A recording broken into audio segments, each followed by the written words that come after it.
everyone, in today's video I'll show you how to manage notification settings in your device Realme GT Neo 6 SE.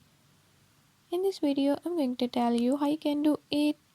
But before we get started, don't forget to hit the subscribe button and turn on notifications. Make sure to watch complete video and learn how you can do it. Let's watch the video.